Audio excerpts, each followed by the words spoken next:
Kita semua mengetahui berita keuangan dunia yang menginfokan bahwa Amerika mencetak uang 4 triliun dolar atau 4.000 billion dalam 20 bulan terakhir ini, yang artinya kalau APBN Indonesia adalah 130 billion, maka 4.000 billion dolar adalah 30 kalinya uang 1 tahun Indonesia. Dalam 20 bulan ini juga ekuivalen 1 triliun dolar Tiongkok printing money juga, yang artinya 6 kali APBN Indonesia. Di sini cara kelolaan ekonomi Indonesia kok malah ngutang. Duh, ampun deh, ngutang sama yang printing money lagi. Koplak bener ya ekonominya. Tapi memang susah kalau punya ego ilmu sama ego pejabat. Dikasih tahu pengetahuan lain, sulit bener dengernya. Oke lah, biarkan selama 3 tahun ke depan ini kita lihat apakah bisa mengecilkan hutang yang 6.500 triliun itu menjadi lebih kecil atau jadi 11 triliun di akhir masa jabatan, sama dengan uang yang katanya ada di kantong saya. Pastinya konsep bernegara itu penting. Jangan memilih lagi yang populer ke depannya, karena ternyata jangan-jangan menjalankan pemerintahnya, milih menterinya yang bisa kerja juga nggak bisa, yang akhirnya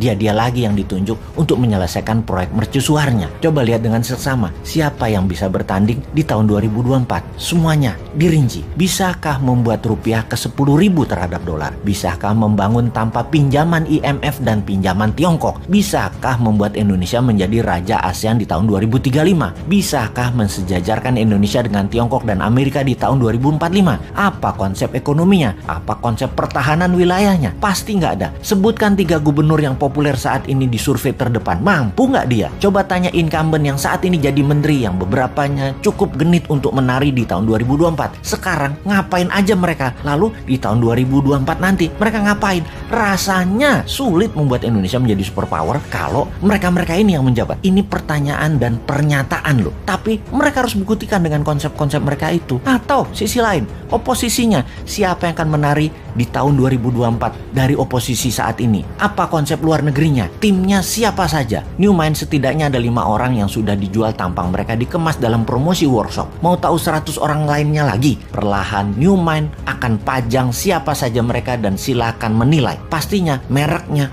bukan dari oposisi, bukan dari incumbent. Fresh, segar, dan New Mind. Kita belajar banyak 7 tahun ini, belajar banyak 20 tahun ini, dan sadar ternyata genre atau aliran politik 20 tahun terakhir tidak membuat Indonesia berdaulat. Jadi apapun yang berbau aliran gaya 20 tahun terakhir pemerintahannya, harap jangan dikasih peluang lagi. Kita cukup mengatakan terima kasih kepada aliran dalam 20 tahun terakhir ini karena telah berhasil membuat Indonesia tetap utuh. Yang terakhir hampir membelah 2 bangsa ini hingga retak-retak, tapi nggak apa-apa. Nanti kita benahi. Nanti sama New Mind semua kembali utuh. Yang minoritas miring ke kiri ke incumbent dan yang minoritas miring ke kanan ke oposisi, kita benahi. Ini keduanya sebenarnya minoritas. Dan sahabat semua tidak perlu menjelaskan mana minoritas kiri, mana yang kanan tersebut yang sangat berisik tersebut. Nanti damai aja sama New Mind. Happy semua. Kalau tax amnesty dijalankan sama incumbent, caranya aneh saat ini dan tidak akan membuat uang di luar balik. Mungkin karena pejabatnya orang pintar makan sekolahan semua, bukan orang dagang. Dan kalau prinsip dagang kan win-win. Negara untung dan pemilik dana juga untung. Nanti kalau New Mind yang jadi, yang 11.000 triliun itu masuk sendiri tanpa dipaksa, tanpa disuruh-suruh, dan tanpa ditekan. Kalau yang sekarang negara doang yang mau untung. Secara teori di sekolah memang begitu. Kuat di konsep dan kuat di kertas. Di prakteknya ditinggal, dilepeh. Nanti New Mind masukkan dolar milik swasta ke tanah air dengan lebih cantik. Nggak galak, nggak pakai buzzer, nggak naikkan pajak, nggak ada framing dan kriminalisasi. Kita main cantik, semua happy. Mau tahu caranya? Nanti di 2024 kita praktekkan. Time to plan and action. Sudah terlalu banyak isu ekonomi buruk di negara ini.